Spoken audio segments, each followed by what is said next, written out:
নারীর টানে যখন ঘরমুখী মানুষ, সে সময় বাস শ্রমিকদের দ্বিগুণ ভাড়া প্রার্থী, এই প্রশ্নের উত্তর কে দেবে?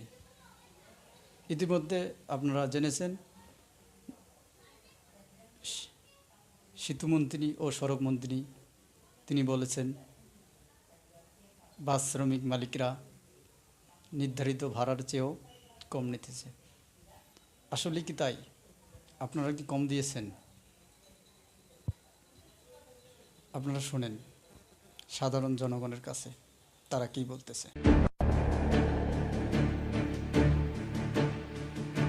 Wake up to reality. আপনার ভাড়া হচ্ছে 200 টাকা বেসিক্যালি, এখন চার্জ 800 টাকা। 800 টাকা ভাড়া, 800 মমিসিংহে লাগানো 300 লইতাছে 800 নারীর টানে বাড়ি যাবা লাভ নাই। বাসালার এই জায়গাটা সিন্ডিকেট করতেছে, তারা কি করতেছে 2000-1500 করে ওইদিকে যাত্রী নিয়ে ওই জায়গা থেকে কন্ট্যাক্ট ওনারা ঠিক করেছে, এখানে ভিড়াচ্ছি না কোনো বাস। এখন মানে অনিশ্চয়তার মধ্যে পড়ে গেছি যে কিভাবে যাব। এই যে সকাল থেকে খার হয়েছে টিকিট ছাড়ে না। নরমাল ভাড়া আমরা 200-250-300 টাকাতে সব সময় ময়মনসিংহ যাতায়াত করি, এখন কত? আর এখন 1000-1200 টাকা ওরা চাইতেছে। যে অবস্থা, টিকিট কেনেও কেউ উঠতে পারে না। বাংলাদেশের রেলমন্ত্রী কি করে? বাংলাদেশের রেলমন্ত্রী কি করে আমি এটা বলতে চাই। আমি একজন মেয়ে মানুষ, আমি টিকিট কাটছি কিন্তু আমি ট্রেনে উঠতে পারি নাই। এটা কোন ধরনের ব্যবস্থা? আপনারা কোন রকম কোনো সুবিধা রাখেন নাই মহিলাদের জন্য? কমলাপুরে এসে ট্রেনে উঠতে পারেন, এত কষ্ট করে অনলাইনে টিকিট কাটা হয় কিন্তু আমরা সেই ট্রেনে উঠতে পারি না। এর কি ব্যবস্থা করবে? কোনো ব্যবস্থাই করে না রেলমন্ত্রী, কোনো ব্যবস্থাই করে না রেল যোগাযোগ ব্যবস্থা।